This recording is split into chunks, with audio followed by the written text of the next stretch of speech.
Honorable Governor of Himachal Pradesh, Manya Kavinder ji, with whom I had a fortune to, interact on various occasions. First, when he was serving the people of Jammu Kashmir, then Ladakh issue cropped up and he was LG there, and now in Himachal Pradesh. It is really a great honor to be a keynote speaker when Kavinder ji is here. Respected Professor Shashi Prabha Kumar ji, great scholar, Vidushi in the true sense, my friend and director of this prestigious institution, Professor Himanshu Chaturvedi, secretary of this institute, Shriman Meher Chand Negi ji,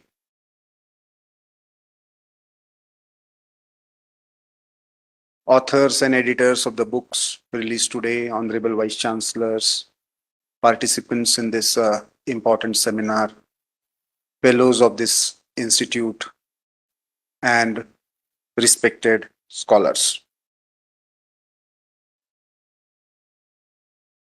It is really challenging to be a keynote speaker when stalwarts are there on the dais and off the dais for a person like me, who is neither a historian nor an academician. A journalist by profession, and happen to work on different aspects of India's freedom struggle since Honorable Prime Minister constituted a special committee for Azadi Ka Amrut Mahotsav, and since then I got different opportunities to delve into the untouched aspects of India's freedom struggle. So first of all, I congratulate Himanshu ji and entire team of IAS. First, for on the 60th anniversary of this prestigious institution, which vision Dr. Sarvepalli Radhakrishnan initiated this effort. IAS has celebrated and celebrating the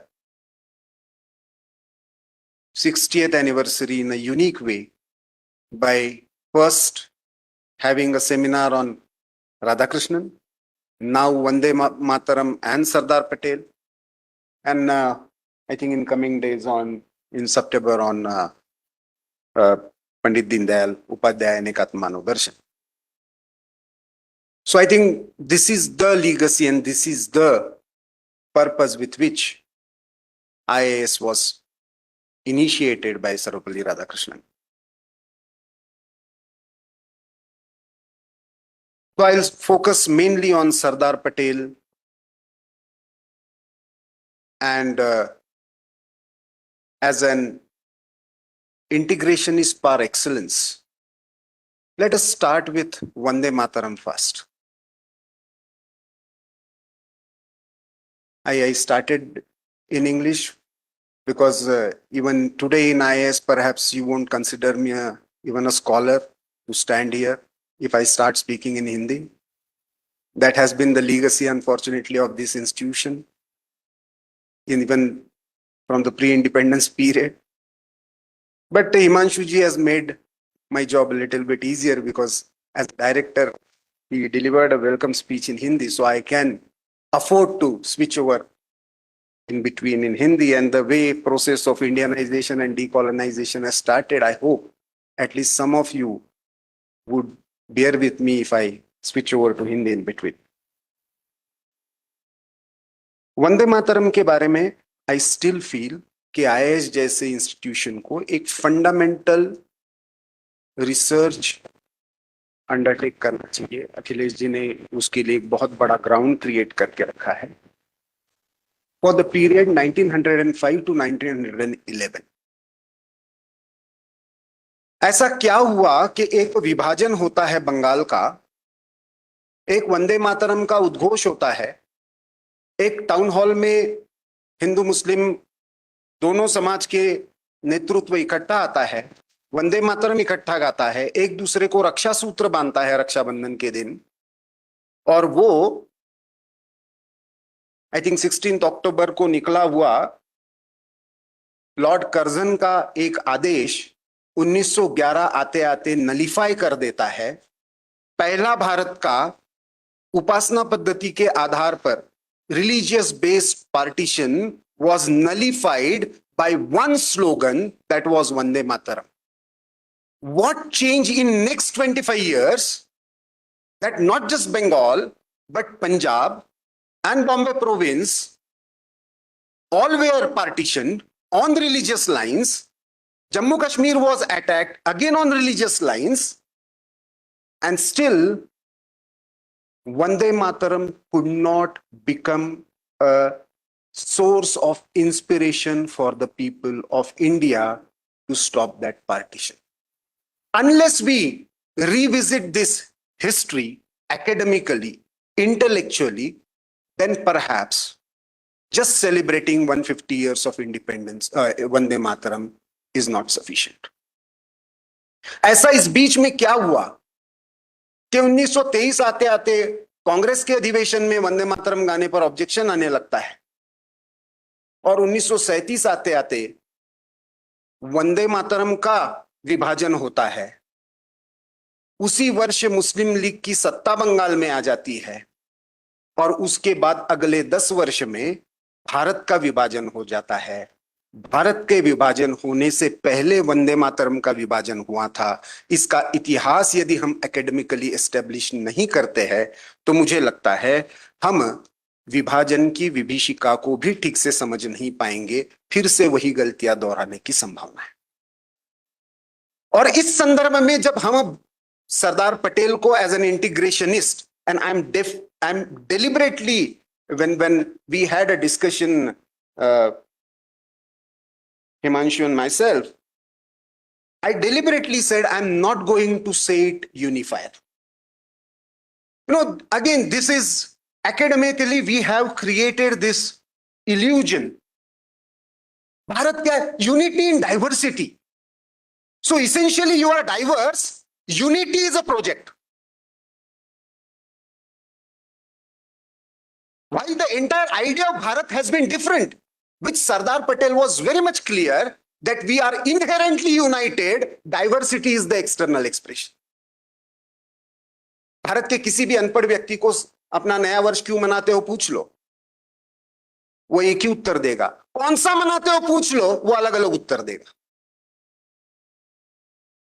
Why? Because we are not unity in diversity, we are diverse expression of inherent unity.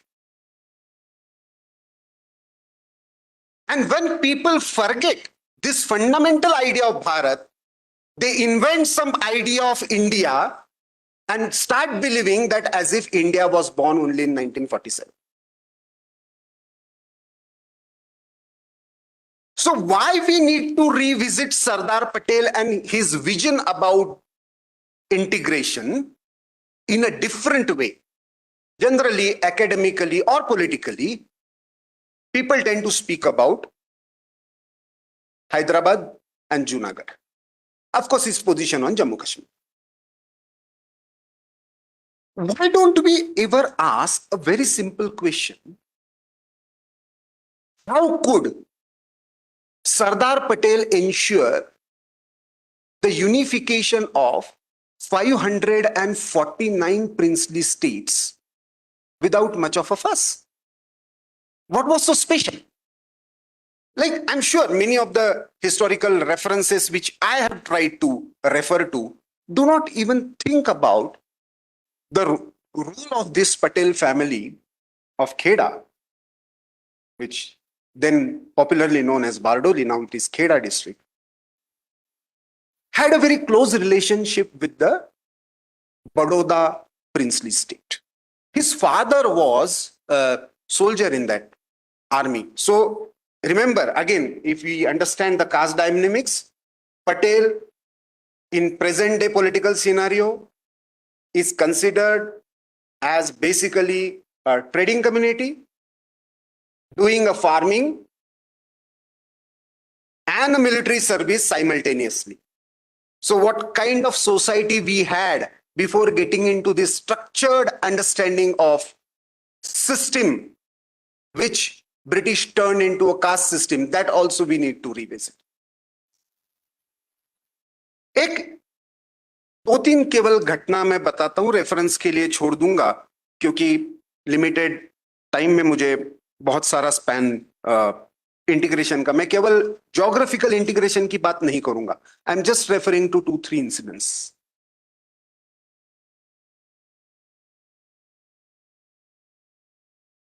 सरदार पटेल ने एक बहुत बड़ा घटनाक्रम हुआ था जामनगर में. जूनागढ़ की तो घटना सबको पता है, लेकिन जाम साहब was a very very respected king. एक ऐसे राजा जिन्होंने पहले विश्व युद्ध में मारे गए सैनिकों की विधवाओं का और बच्चों के शिक्षा का सारा जिम्मा उठाया था. और जाम साहब प्रजादक्ष राजा, सही में भारतीय परंपरा में जिनको प्रजादक्ष राजा माना जाता है, ऐसे राजा थे. और ऐसे जाम साहब के नेतृत्व में सडनली काठियावाड़ के सारे राज्य एकत्रित आकर, इसमें और एक महत्वपूर्ण राज्य था, मुझे सौभाग्य मिला सुंदर जी, अभी मैं गया था तो गोंडल में बहुत सारा अभी भी उन्होंने उनके राजघराने का जितना भी आर्काइव्स है, स्वतंत्रता संग्राम में योगदान है, क्रांतिकारों को योगदान है, उसके बारे में अभी भी डॉक्यूमेंटेशन बनाए रखा है. तो सरदार पटेल, जब कांग्रेस के प्रतिनिधि सरदार पटेल के पास आते हैं और जब उनको ये कंप्लेंट करते हैं कि आप तो जूनागढ़ के बारे में ये करने को तैयार हो, आप भोपाल के नवाब के साथ ऐसे कर रहे हो, आप हैदराबाद के निजाम के साथ ऐसे कर रहे हो, आप जाम राज्य के साथ क्यों ऐसे, हमारे कांग्रेस के कार्यकर्ताओं के सत्याग्रह में वो पकड़कर जेल में डाल. तो सरदार पटेल का उनके साथ जो संवाद है, बाद में वो मणिबेन को बेचते हैं वहां पे, उनकी बेटी मणिबेन फिर वहां के सत्याग्रह का नेतृत्व करती है और सौभाग्य से उस समय तक जामनगर का और जूनागढ़ का आपस में भेद पैदा होता है. जूनागढ़ का राजा मिल जाता है पाकिस्तान को और जिन्ना को मिलने के बाद जो आइडिया था United States of Kathiawar, without using a single bullet, without using a single coercive power, how Sardar Patel completely destroyed the idea of United States of Kathiawad. ये academic research का आज भी unfortunately topic नहीं है. बस्तर का उस समय का जो राजपुत्र था, he was hardly 10 to 12 years. और जब मेनन, जो सरदार पटेल के सेक्रेटरी थे, वो उसको लेकर आते हैं उनके प्रधानमंत्री के साथ, तो सरदार पटेल पूछते हैं, मेनन किसको लेकर आए हो बच्चे को, इससे निगोशिएट करूंगा मैं, और ये एक इंस्ट्रूमेंट ऑफ एक्सेशन है, उसके लिए बच्चे को तुम बस्तर से यहां पर दिल्ली में लेकर आए. मेनन को डांट लगाते हैं, बच्चे को बिठाते हैं गोदी में, घर लेकर जाते हैं, भोजन कराते हैं. It is everything documented. और उसके बाद उनके जो प्रधानमंत्री है, उनको कहते हैं कि भाई आप लोगों को तो दिक्कत नहीं होनी चाहिए, काकतीय साम्राज्य से आप निकले हो, काकतीय का पुरानी परंपरा है, भारत का अभिन्न अंग रहा है, आपको क्या दिक्कत है. And he immediately science. फिर उसके बाद ये सारी प्रोसेस होती है और उसके बाद कैबिनेट मीटिंग होती है. कैबिनेट मीटिंग के मिनट्स उस समय की इस सारी यूनिफिकेशन के प्रोसेस के, वो भी एक एकेडमिक डिबेट का हिस्सा होना चाहिए. इंटरेस्टिंगली पंडित नेहरू और राजगोपालाचारी ऑब्जेक्शन लेते हैं जब प्रीवी काउंसिल की विषय आता है और सारे राजाओं को मिनिमम इतनी अमाउंट देनी चाहिए, इसको लेकर सरदार पटेल अड़े हुए हैं और कहते नहीं राज्य के जो फाइनेंसेस है उस पर स्ट्रेन आ जाएगा, अभी तो हम स्वतंत्र हुए, पार्टीशन हुआ है। And then Sardar Patel stands up on behalf of princely states. Remember, we know Sardar Patel who ensured unification of princely states only by दंड। लेकिन कहां पे वो संवाद प्रेम से, आवश्यकता पड़ने पर भेद से, लेकिन उसमें एक विषय जो इन सारे प्रिंसली स्टेट्स के साथ था वो दाम का भी था। बहुत सारे रेवेन्यू के विषय इन प्रिंसली स्टेट्स के पास थे जिसके अगेंस्ट वो ब्रिटिश साम्राज्य को, हम सबको पता है 565 रियासतें थी जब ब्रिटिश गए। अनफॉर्चुनेटली हिस्टोरिकली किसी ने यह प्रश्न ही नहीं खड़ा किया कि ब्रिटिश आए तब कितनी थी। जो ब्रिटिश इंडिया बना उसमें कितनी रियासतें शामिल हुई, क्यों हुई, कैसे हुई, और जो बची हुई थी उन्होंने ब्रिटिशों के विरुद्ध में, एक तरफ ब्रिटिशों को मजबूरी में उनको साइन भी करना पड़ा, उनकी सुरक्षा भी लेनी पड़ी, सेना भी रखनी पड़ी, उसके अगेंस्ट टैक्स भी देना पड़ा, लेकिन फिर भी वो क्रांतिकारियों को मदद करते थे। So the fundamental difference between Nehru and Patel was Patel never had a contempt about Indian princely states. उनका कॉलोनियल विजन नहीं था प्रिंसली स्टेट्स के बारे में कि यार ये तो सारे राजा जो है ना ये तो अय्याश होते हैं, ये तो अनडेमोक्रेटिक होते हैं, ये तो मोनार्किकल सिस्टम लाएगा। और इसके सरदार पटेल ने उस समय का जो डेटा दिया है, राजगोपालाचारी और मतलब इनके योगदान के बारे में 1931 का राउंड टेबल कॉन्फ्रेंस में महाराजा हरि सिंह का, आप हो इसलिए जरूर ये रेफरेंस दूंगा, महाराजा हरि सिंह का भाषण है। और राउंड टेबल कॉन्फ्रेंस में ब्रिटिश रिप्रेजेंटेटिव्स ये पूछ रहे हैं कि आपका यूनिफिकेशन कैसे हो, क्योंकि ब्रिटिश इंडिया के बारे में तो हम अलग से रिप्रेजेंटेशन का ये करेंगे, राजाओं के साथ कैसे हो। और उस समय महाराजा हरि सिंह का भाषण है जिसके बारे में हमको ये पढ़ाया जाता है कि ये 1947 में भारत में शामिल होने को तैयार नहीं थे। उनके मन में आशंका शेख अब्दुल्ला और नेहरू को लेकर थी, भारत में शामिल होने को लेकर नहीं थी। उनका मार्च 23 1947 का पत्र यह स्पष्ट करता है। बट महाराजा हरि सिंह उस समय लंदन में भाषण दे रहे, Why are you bothered about our relationship with India? We have been part of this civilization since in time immemorial. We will decide how to manage our relationships. That is none of your concern. ये ब्रिटिशों को कहने वाले महाराजा हरि सिंह है। सरदार पटेल इस इतिहास के बारे में, वो यूरोपियन कॉन्टेक्स्ट में मोनार्की को नहीं देख रहे हैं, वो भारत के राजाओं के योगदान का सम्मान करें और इसलिए वो डेटा देते हैं। और एक भाषण जो है वो उसके बाद पंडित नेहरू और राजगोपालाचारी के सारे आर्ग्यूमेंट्स को ध्वस्त कर देता है। रेवेन्यू का कलेक्शन, यदि ये सारे राज्य भारत का हिस्सा बनते हैं तो कितने टैक्सेस आएंगे।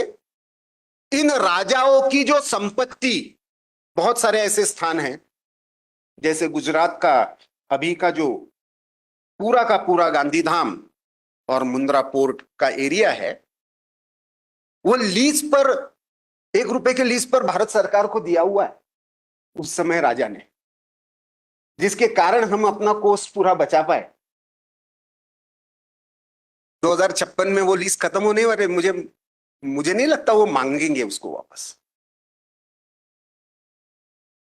लेकिन हमने एक परसेप्शन बना के रखा कि भारत के राजा ना, भारत में गवर्नेंस नहीं था। सरदार पटेल की इस इंटीग्रेशनिस्ट अप्रोच के कारण 256 प्रिंसली स्टेट्स अकेले बड़ौदा संस्थान के कहने पर संविधान सभा की कार्रवाई का हिस्सा बनने के लिए, रिजोल्यूशन पास करने के लिए था, एक स्ट्रोक में हुआ था।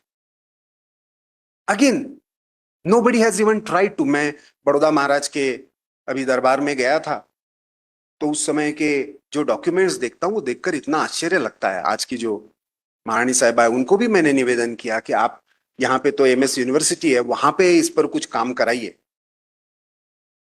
तो भारत की राज्य व्यवस्था और आधुनिक राज्य व्यवस्था, इसका हमें दूसरी बार उदाहरण दिखता है जब इंडियन एडमिनिस्ट्रेटिव सर्विसेज का, आईसीएस का, आईए एडमिनिस्ट्रेटिव सर्विसेज या सिविल सर्विसेज के, इंडियन आईसीएस का, इंडियन सिविल सर्विसेज में ये होता है। और उस समय का सरदार पटेल का भाषण है। बहुत बार academicians without any proper reference steel frame वगैरह का भी उनके नाम पर खपा देते हैं, which he never said in his speech. Hyderabad का उनका जो स्पीच है उसमें एक वो इंटरेस्टिंग बात बोलते हैं। ही नोज वेरी वेल, क्या पता है उनको, sorry I know many bureaucrats are here, but वो सरदार पटेल उस समय की ब्यूरोक्रेसी के बारे में बोल रहे हैं।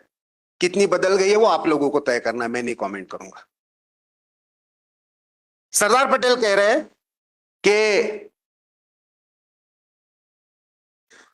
और शब्द भी उनके हैं, सरदार पटेल कह रहे हैं कि perhaps you are aware of a saying which is current in India regarding the past civil service, which is known as the Indian civil service, that it is neither Indian nor civil nor imbued with any spirit of service.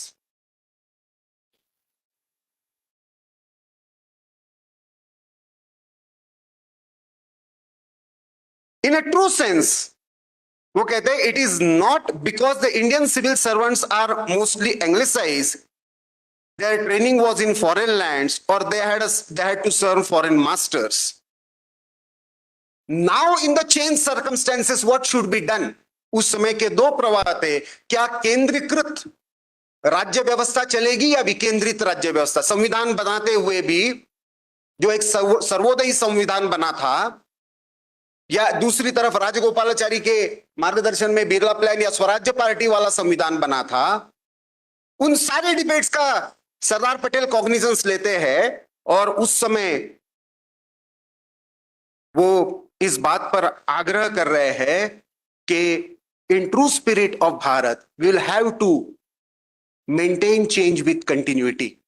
आज की स्थिति में हमको एक centralise administration की आवश्यकता है, लेकिन ये परमानेंट व्यवस्था नहीं हो सकती। धीरे धीरे इस ब्यूरोक्रेसी के स्पिरिट को हमको इंडियनाइज भी करना पड़ेगा और डिसेंट्रलाइज भी करना पड़ेगा। That's why I am saying Sardar Patel is an integrationist par excellence। तीसरी महत्वपूर्ण बात सरदार पटेल के इंटीग्रेशनिस्ट अप्रोच के बारे में, we know he started his political career with a satyagraha in Bardoli, which was mainly related to agricultural issues। बाद में, उस समय तक वो ऑलरेडी बैरिस्टर थे, उनको मॉडर्न लॉ पता था, लंदन जाकर आए थे। Still he was rooted in the rural issues of India. और इसीलिए जब डेवलपमेंट मॉडल के डिस्कशन की बात आती है तो सरदार पटेल इज नॉट, जनरली अभी भी एक डिबेट चलता है rural versus urban, agriculture versus industry. ये वर्सेस में सोचना ये भारत की दृष्टि नहीं है, भारत के एकात्म दृष्टि से देखना है। तो गांव को केवल कृषि प्रधानता के आधार पर देखकर नहीं चलेगा और शहर को केवल उद्योग प्रधानता के आधार पर देखकर नहीं चलेगा। दोनों का समन्वयित विकास, ये भारत का विकास होगा। इस दृष्टि के बारे में सरदार पटेल जब फाइनेंस कमेटी के उनके सामने भाषण हो रहे हैं तो उसमें स्पष्टता से रखते हैं।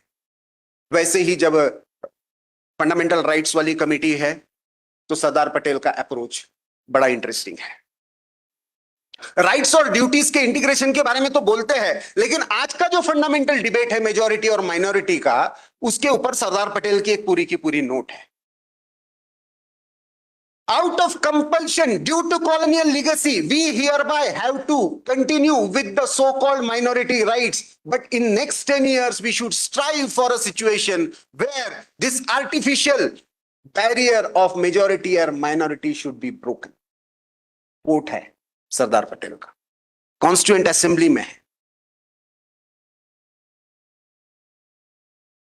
सरदार पटेल को खास करके मार्क्सिस्ट हिस्टोरियन ये एक तो प्रो कैपिटलिस्ट, प्रो फ्यूडल और दूसरी तरफ एंटी मुस्लिम, प्रो हिंदू, इस लाइन पर प्रोजेक्ट करने का प्रयास करते हैं। एक इंसिडेंट केवल कोट करूंगा and then I stop because honourable governor is here, his protocol is there, so even as a keynote speaker I have to have certain limitations while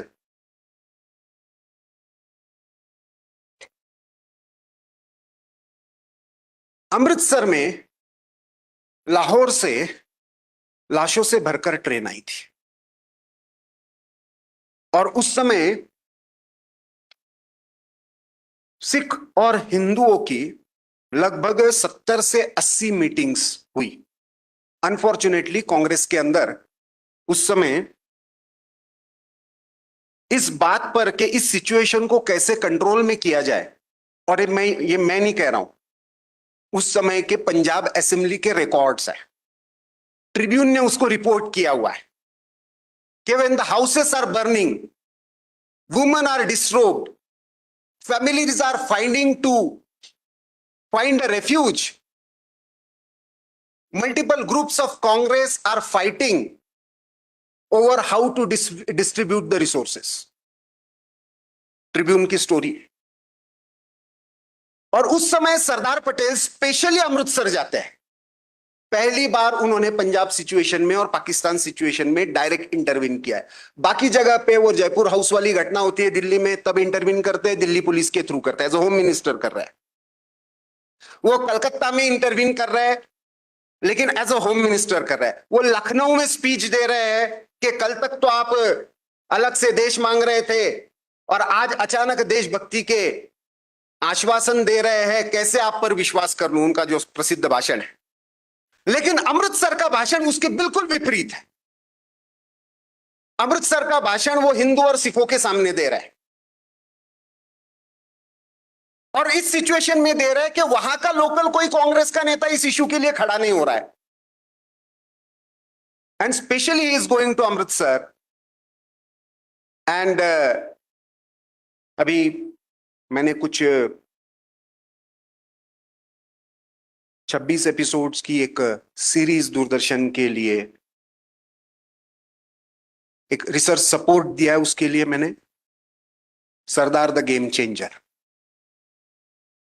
तो उसमें मुझे अलग अलग जगह पर अलग अलग स्ट्रेटेजीज, यहां पे वो सबसे पहले महिलाओं से संवाद कर रहे हैं अमृतसर में, and his message of Hindu Muslim unity and on what ground, वो कह रहे हैं कि आज इन लोगों को आप जाने का रास्ता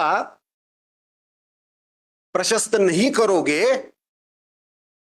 तो ये यहां पर रहकर क्या करेंगे वो तो है ही, या आप इनको मारने का भी प्रयास करोगे तो वहां से आने वाले लोगों के बारे में क्या होगा, इसके बारे में भी सोचिए। लेकिन वो पहले महिलाओं से संवाद करते हैं, फिर गुरुद्वारा से प्रतिनिधि को बुलाकर संवाद करते हैं और फिर हिंदू मुस्लिम एक मीटिंग कॉल करते हैं और उनको निवेदन करते हैं, पहली ऐसी भारत से निकलने वाली ट्रेन चलती है जो अमृतसर से निकलती है और रावलपिंडी तक जाती है और एक भी हमला नहीं होता है, एक भी हत्या नहीं होती है, thanks to Sardar Patel. None of these episodes unfortunately become part of serious academic research. Politically तो बहुत कुछ बोला जाता है सरदार पटेल, नेहरू, उनके बारे में। लास्टली 3 लोग नेहरू जी के वेस्ट ऑब्सेशन के बारे में बोल रहे हैं।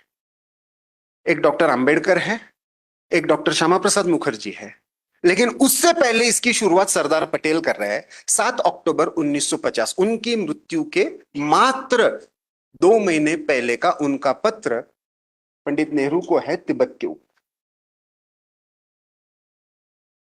भारत की रक्षा नीति और विदेश नीति के बारे में इंटीग्रेटेड अप्रोच कैसा होना चाहिए। He is writing, Jawahar, you are obsessed about the Western Front, you are neglecting the Eastern one. By accepting Tibet, your decision to accept Tibet as a border can be disastrous. You are virtually bringing communist rule of China on Indian borders. Forget about what they will do on borders. What will they with our internal situation, which will be more difficult to handle. ये warning 7 अक्टूबर 1950 की है. Nehru Panchsheel agreement sign कर रहे हैं 1954 में चाउ N लाई के साथ. 4 साल पहले सरदार पटेल वॉर्न कर रहे हैं. पंचशील एग्रीमेंट का नाम कभी भी पंचशील नहीं था. It was India China agreement on autonomous region of Tibet. ये एग्रीमेंट है. बेचा गया पंचशील के नाम से, क्योंकि उसके इंट्रोडक्शन में एक वर्ड यूज किया है पंचशील. सेल्फ रिस्पेक्ट ये कभी भी कम्युनिस्ट चाइना का और डेमोक्रेटिक इंडिया का एक दूसरे के प्रति नहीं. इसके बारे में सरदार पटेल बोलकर गए हैं. बाबा साहब आंबेडकर जब चाउ एन लायन नेहरू का एग्रीमेंट हो रहा है उस समय बोल रहे हैं. वही पार्टीशन और रेफ्यूज. तो एक भारत की अवधारणा के प्रति वो ना रिग्रेसिव है ना ब्लाइंड मॉडर्निस्ट है. जो सारे प्रिंसली स्टेट्स है उनके प्रति उनका कंटेम्प्ट नहीं है, लेकिन विभाजनवादी मानसिकता जिना के साथ मिलकर कोई कर रहा है तो उसके साथ हार्ड हिटिंग अप्रोच भी है. एग्रीकल्चर और इंडस्ट्री के बारे में एक्सट्रीम व्यूज नहीं है, कॉम्प्लीमेंट्री व्यूज है. इस अर्थ में मैं चाहता हूं कि जब हम इंटीग्रेशन, यूनिफिकेशन एंड फेडरलिज्म, क्योंकि आज सेंटर स्टेट ये भी विषय एक इंटरेस्टिंगली संविधान सभा ने, कॉन्स्टिट्यूशन ने कभी भी फेडरल शब्द को स्वीकार नहीं किया था. How suddenly it has become part of basic structure of Indian constitution. Secularism was originally not there. It has become basic structure in 1971 itself. Federalism was not part of the constitution and constituent assembly. Debate होकर संविधान सभा में निर्णय हुआ कि इस शब्दों को नहीं यूज करना है, यूनियन ऑफ स्टेट्स करना है. How federalism has become. So centralized union and decentralized administration, that was the vision. Why we could not translate? उसमें सरदार पटेल क्या सोचते थे? मुझे लगता है कि ये कॉन्फ्रेंस इस दृष्टि से एक महत्वपूर्ण फाउंडेशन हो सकती है.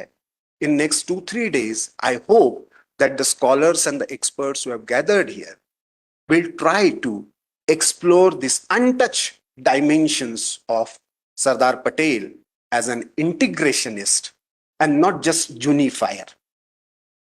So integrationist पटेल का हम स्मरण करेंगे तो वंदे मातरम का स्पिरिट भी अपने आप ही रिस्टोर होगा. इस विश्वास को व्यक्त करता हूं. आईएएस ने मुझे एक नॉन एकेडमिक व्यक्ति को एकेडमिक कॉन्फ्रेंस में की नोट के लिए बुलाया. बहुत बहुत धन्यवाद. माननीय राज्यपाल जी की उपस्थिति में आपके सामने ये कहने का मुझे मौका मिला. सबको नमस्ते. बहुत बहुत धन्यवाद.